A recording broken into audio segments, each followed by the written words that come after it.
दौरे पर हैं। हेलीपैड पर प्रभारी मंत्री जवाहर सिंह बेड़म ने उनकी अगवानी की है। आपदा प्रबंधन मंत्री किरोड़ीलाल मीणा भी उनके साथ मौजूद हैं। इसके अलावा कलेक्टर श्रीनिधि बीटी, एसपी विकास संगवान ने भी उनकी अगवानी की है। बाढ़ प्रभावित इलाकों का मुख्यमंत्री ने हवाई सर्वेक्षण किया है। सीएम सवाई माधोपुर से बाढ़ प्रभावित इलाकों का दौरा करके धौलपुर पहुंचे। तो मुख्यमंत्री भजनलाल शर्मा की दौरे की तस्वीरें देखिए सामने आ चुकी है। जब मुख्यमंत्री भजनलाल शर्मा धौलपुर पहुंचे, उनके साथ में आपदा राहत मंत्री किरोड़ीलाल मीणा भी साथ में मौजूद हैं। इसके अलावा जब धौलपुर पहुंचे तो उनकी अगवानी यहां पर धौलपुर पहुंचते ही की है गृह राज्य मंत्री जवाहर सिंह बेड़म ने। इसके अलावा एसपी, कलेक्टर भी यहां पर मौजूद रहे। ये मुख्यमंत्री के दौरे की तस्वीरें सामने आ चुकी है। हवाई सर्वेक्षण कर रहे हैं मुख्यमंत्री। बाढ़ प्रभावित इलाकों का आखिर कहां क्या नुकसान हुआ है, इन तमाम चीजों का आकलन करने के लिए मुख्यमंत्री खुद ग्राउंड जीरो पर पहुंचे हैं। और ये धौलपुर की तस्वीर है। अब खबर जैसलमेर के चांदन से है। यहां पर बेकाबू होकर एक कार पलट गई। नींद की झपकी इस हादसे का कारण बनी है। वाहन पूरी तरीके से क्षतिग्रस्त हो चुका है। हादसे में कोई जनहानि नहीं हुई है। ये गनीमत रही है। स्थानीय ग्रामीणों और राहगीरों की मदद से घायलों को बाहर निकाला गया। सूचना मिलते ही पुलिस भी मौके पर पहुंची और मामले की जांच शुरू की गई है। तो नींद की झपकी इस हादसे का कारण बनी है। एक कार जो है वो यहां पर पलट गई है। पूरी तरीके से ये कार क्षतिग्रस्त हो गई, लेकिन गनीमत ये रही, रात की बात यह है कि कोई इसमें हताहत नहीं हुआ है, जनहानि नहीं हुआ है। जो घायल थे उनको जो ग्रामीण और राहगीर वहां से गुजर रहे थे उन्होंने बाहर निकाला।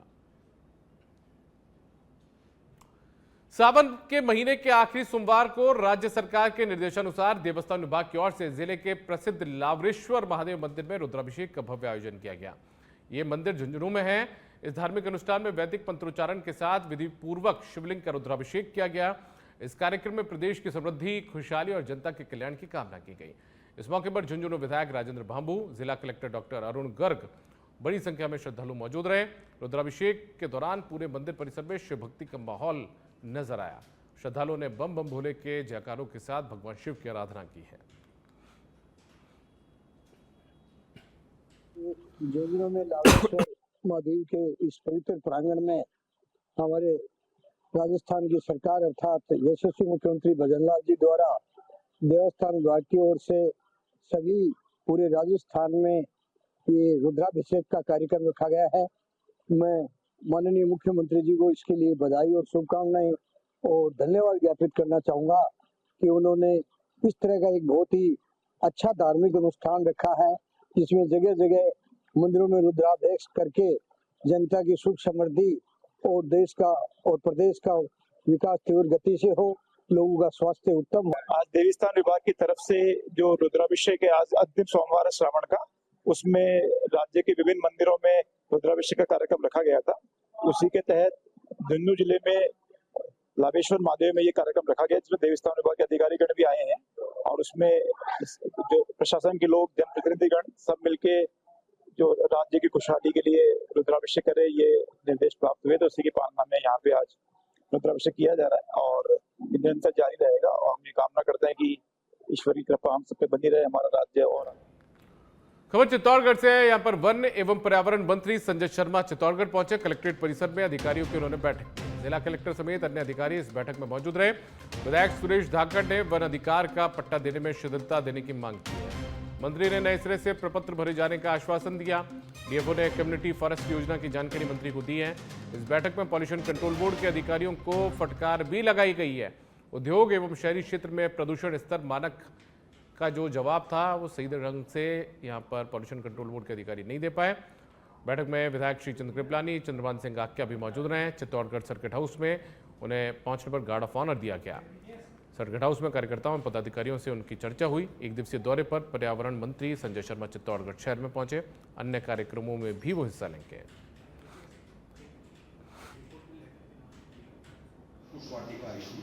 वर्तमान सरकार में माननीय प्रधानमंत्री जी की एक सोच है कि ये जो भी लंकुश वाटिका है या ग्रीन लंग्स है, नगर वन है, ये सब प्रोजेक्ट्स पोषित होते हैं भारत सरकार से। और माननीय प्रधानमंत्री जी ने जब 2014 में देश के प्रधानमंत्री के पद का पदभार ग्रहण किया था, तो प्राय ये देखा जाता था जो भी नगरीय क्षेत्र है, कस्बे वाले क्षेत्र हैं, महानगर हैं, उनसे लगती हुई वन भूमि पर अतिक्रमण हो जाता था, कब्जा हो जाता था। उसको मुक्त करने के लिए इस प्रकार की योजनाएं लाई गई थी उसका वित्त खर्चा सारा भारत सरकार की तरफ से आता है।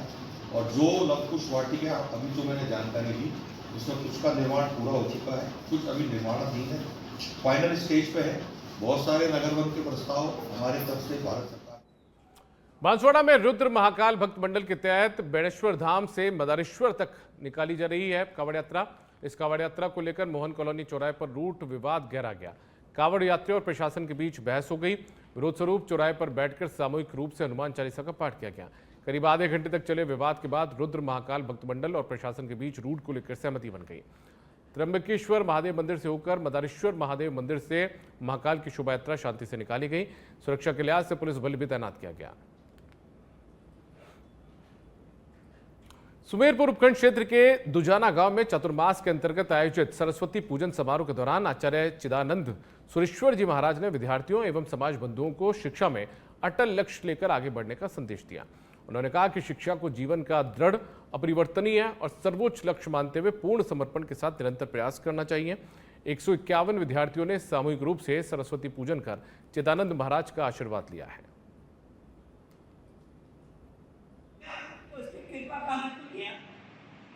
परमात्मा की कृपा से मेरी कृपा बढ़ती है जब हमें भी पुरुषार्थ करें। विद्यार्थी के लिए 3 बातें हैं, हर साधना के लिए 3 बातें जरूरी हैं। 5 बातें नहीं है, 3 पहले सबसे पहले संकल्प। हमारा संकल्प होना चाहिए हम पढ़ने में कितने नंबर लेकर के। पास होना हमारा लक्ष्य नहीं है, समझना बच्चों, पास होना लक्ष्य नहीं है। पास हो जाएंगे कितने ज्यादा से ज्यादा 90, 95, 98, 99, 100% नंबर लिखे, ये हमारा लक्ष्य होना चाहिए। खबर टॉक के उनियारा से। यहां पर उनियारा रामद्वारा मामले ने बड़ा तूल पकड़ लिया। रामद्वारा मामला थाने से लेकर अब उपखंड कार्यालय पहुंच चुका है। रामद्वारा समिति पदाधिकारी रैली निकालते हुए एसडीएम कार्यालय पहुंच गए। रामद्वारा समिति पदाधिकारियों ने एसडीएम को कलेक्टर के नाम ज्ञापन सौंपा है। अतिक्रमण हटाने समेत अन्य समस्याओं को दूर करने की पदाधिकारियों ने मांग की है। तो रामद्वारा का ये मामला थाने से निकलकर अब उपखंड कार्यालय पहुंच चुका है, यानी कि एसडीएम के पास पहुंच चुका है। रैली निकालते हुए रामद्वारा समिति पदाधिकारी एसडीएम कार्यालय पहुंचे, यहां पर ज्ञापन सौंपा है। कोटा जिले की रामगंज मंडी उपखंड के गोयंदा गांव में ग्रामीणों ने राजकीय उच्च माध्यमिक विद्यालय के मुख्य गेट पर ताला लगा दिया। ग्रामीणों ने जर्जर भवन में बच्चों की पढ़ाई को लेकर विरोध जताते हुए धरने पर बैठने का ऐलान भी किया और बाद में वो धरने पर बैठ भी गए। ग्रामीणों का कहना है कि स्कूल भवन पूरी तरह से जर्जर हो चुका है। बारिश के मौसम में कभी भी बड़ा हादसा हो सकता है। जिसके बाद सूचना पर तहसीलदार नेहा वर्मा मौके पर पहुंची। स्कूल के 6 कमरों का निरीक्षण किया। उन्होंने स्वीकारा कि ठेकेदार के तहत मरम्मत कार्य में घटिया सामग्री का उपयोग किया गया, जिसके बाद तहसीलदार ने ठेकेदार को ब्लैकलिस्ट करने और मरम्मत कार्य दोबारा गुणवत्तापूर्ण तरीके से करवाने के निर्देश दिए हैं। गोविंदा के जो हायर सेकेंडरी स्कूल है उसमें क्वालिटी के इशू को लेके ग्रामीण वासियों द्वारा धरना दिया गया। इसकी सूचना पे मिलने पर मैं आज यहाँ आई हूँ। मैं जयन साहब और पंचायत समिति के जो मेंबर हैं उनको भी साथ में लाई हूँ। हमने थर्ड पार्टी इंस्पेक्शन में पिछले 2 दिनों में बाकी सारे स्कूलों के, इस स्कूल के भी कराए हैं। उस इंस्पेक्शन में ये आया है कि जो 8 कमरे अभी नए मरम्मत हुए हैं उनकी हालत बहुत ही ख़राब है, जर्जर है। तो स्कूल में आके मैंने देखा कि उनको उन्होंने ऑलरेडी ब्लॉक कर रखा है। तो वहाँ इसी बीच बड़ी खबर दिल्ली से। यहां पर कल सुबह एनडीए संसदीय दल की बैठक होगी। पीएम मोदी बैठक को संबोधित करने वाले हैं। कल सुबह 9:30 बजे संसदीय दल की बैठक रखी गई है। इस बैठक में एनडीए के सभी सांसद मौजूद रहेंगे। मानसून सत्र में कल एनडीए संसदीय दल की पहली बैठक होने जा रही है। प्रधानमंत्री नरेंद्र मोदी का कल सम्मान भी किया जाएगा। कल एनडीए संसदीय दल की बैठक में पीएम का सम्मान होगा। ऑपरेशन सिंदूर की सफलता को लेकर एनडीए संसदीय दल यहां पर पीएम का सम्मान करेगा। तो ये बड़ी खबर आपको बता रहे हैं, जहां पर एनडीए संसदीय दल की बैठक कल होगी। सुबह 9:30 बजे बैठक बुलाई गई है। मानसून सत्र चल रहा है संसद का और इस मानसून सत्र के दौरान ये पहली एनडीए संसदीय दल की बैठक बुलाई गई है। पीएम मोदी का सम्मान भी इस बैठक में किया जाएगा। संसदीय दल की बैठक में ऑपरेशन सिंदूर की जो सफलता है उसको लेकर पीएम का सम्मान यहां पर होगा।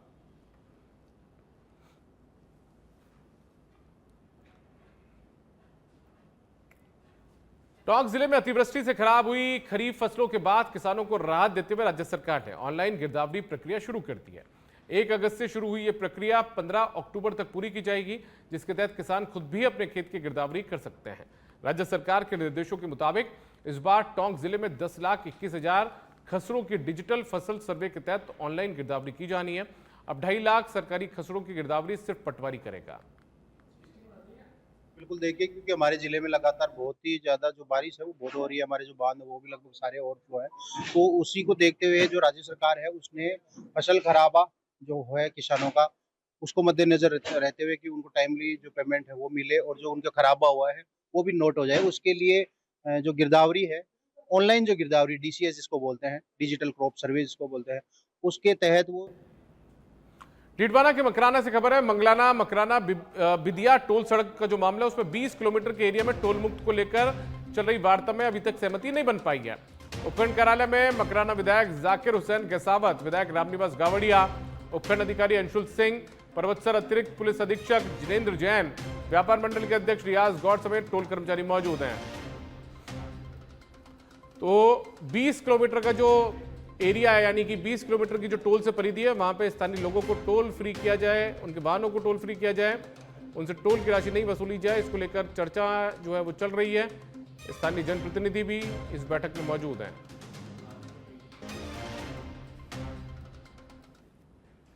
झुंझुनू में विद्युत विभाग के एक कर्मचारी ने शराब के नशे में ऑफिस पहुंचकर चिड़ावा के अधिशासी अभियंता कार्यालय में जमकर बवाल काटा।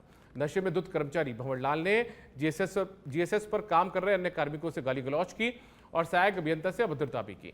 मामला इतना बड़ा कि मेडिकल के लिए अस्पताल ले जाने पर उसने हंगामा कर डाला और हाथ छुड़ाकर फरार हो गया।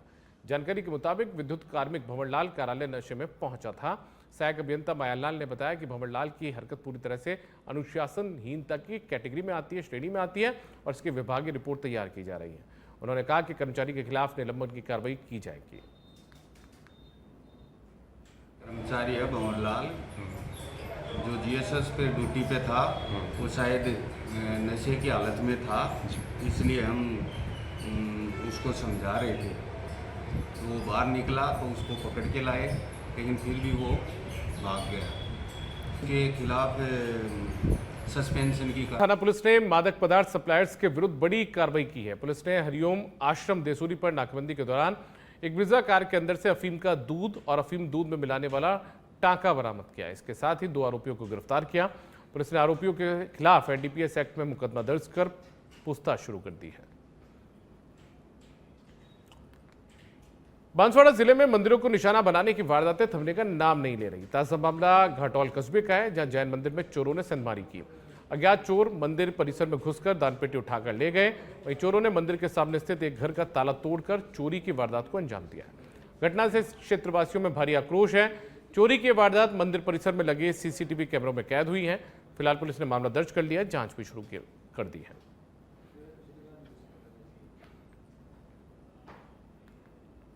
अलवर में कोतवाली थाना पुलिस ने 6 साल से फरार चल रहे चोरी के एक आरोपी को गिरफ्तार किया है। साल 2019 में शहर के मन्नू मार्ग स्थित एक घर से एलईडी और कंप्यूटर चोरी होने का मामला दर्ज हुआ था। इस मामले में 2 आरोपी सचिन योगी और अनिकेत पहले ही गिरफ्तार किए जा चुके हैं, जबकि तीसरा आरोपी मुकेश जाटव, जो कि अखेपुरा का रहने वाला है, वो फरार चल रहा था। कोतवाली थाने के सहायक पुलिस उप निरीक्षक इलियास ने बताया कि पुलिस को सूचना मिलने पर मुकेश को उसके घर से गिरफ्तार किया गया। मुकेश जाटव के खिलाफ हत्या और चोरी जैसे कई संगीन मामले कई थानों में दर्ज है। वर्ष 2019 में मुकदमा दर्ज हुआ था। मनुमार्ग हाउसिंग बोर्ड में एक सुने मकान में 3 आरोपियों द्वारा नकबजनी करके और वहां से जो भी अंदर से चोरी का सामान, लैपटॉप, एलईडी वगैरह और ट्रॉली बैग्स वगैरह इत्यादि सामग्री चोरी की थी। उस चोरी के दौरान झालावाड़ के खानपुर में कांग्रेस विधायक सुरेश गुर्जर की अगुवाई में मिनी सचिवालय के बाहर कांग्रेस कार्यकर्ताओं ने जोरदार विरोध प्रदर्शन किया।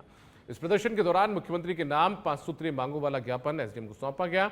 विधायक सुरेश गुर्जर ने बताया कि क्षेत्र में लगातार हुई अतिवृष्टि के कारण खेतों में खड़ी फसलें पूरी तरह से नष्ट हो गई हैं। उन्होंने मांग की कि गिरदावरी करवाकर प्रभावित किसानों को शीघ्र मुआवजा दिया जाए। विधायक गुर्जर ने कहा कि मार्च से वेतन नहीं मिलने के कारण सफाई कर्मचारी हड़ताल पर हैं, जिससे कस्बे में सफाई व्यवस्था चरमरा गई है और जन स्वास्थ्य पर खतरा मंडरा रहा है। कांग्रेस के विभिन्न पदाधिकारी, संगठन प्रतिनिधि और कार्यकर्ताओं ने सरकार से तत्काल कार्रवाई और समाधान की मांग की है। की फसलें पूरी तरह से बर्बाद हो गई। भजनलाल जी की सरकार ने अभी तक किसी प्रकार का कोई सर्वे करने का निर्देश जिला कलेक्टरों को नहीं दिया है। हमारी मांग है, सबसे पहले हमारी मांग है कि मुख्यमंत्री जी कलेक्टरों को निर्देश देकर जल्दी सर्वे कराकर जो फसलें का जो खराबा हुआ है 80% तक फसलें खराब होगी, उनको मुआवजा देने। खबर टोंक से, बड़ी खबर है। टोंक एसपी राजेश मीणा के निर्देश पर बड़ी कार्रवाई की गई है। एरिया डोमिनेशन के तहत 24 घंटे का अभियान चलाया गया। इस अभियान में 263 पुलिसकर्मियों ने 190 ठिकानों पर दबिश दी। 67 टीमों की कार्रवाई में 133 लोग गिरफ्तार किए गए हैं। लोकल और स्पेशल एक्ट में 38 मामले दर्ज किए गए हैं। पुलिस ने 56 आरोपियों को गिरफ्तार किया। अवैध शराब, जुआ एक्ट समेत विभिन्न धाराओं में ये कार्रवाई की गई है। तो 263 पुलिसकर्मियों ने 190 ठिकानों पर दबिश इस दौरान दी है और बड़ी तादाद में जो अपराधी उनको पकड़ा गया। 67 टीमों की कार्रवाई में 133 लोग गिरफ्तार किए गए हैं। ये कार्रवाई एरिया डोमिनेशन अभियान के तहत की गई। देहात मंडल कांग्रेस दूनी के अध्यक्ष नीरज मीणा के नेतृत्व में दूनी मुख्य बाजार में स्मार्ट मीटर पर रोक लगाने के लिए रैली निकालकर प्रदर्शन किया गया। इसके बाद मुख्यमंत्री के नाम दूनी तहसील के प्रतिनिधि मनमोहन कुमावत को कांग्रेस कार्यकर्ताओं ने ज्ञापन दिया। ज्ञापन में स्मार्ट मीटर योजना पर रोक लगाने की मांग की गई है।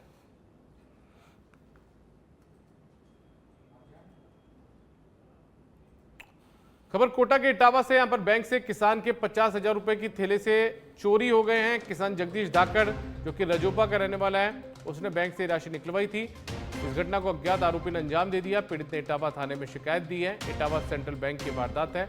अब पुलिस चोरों की तलाश में जुटी है। तो ये वो बैंक है जहां से ये जो किसान है जगदीश धाकड़, रजोपा का रहने वाला, इसके बैंक से 50,000 रुपए की राशि निकाल ली गई।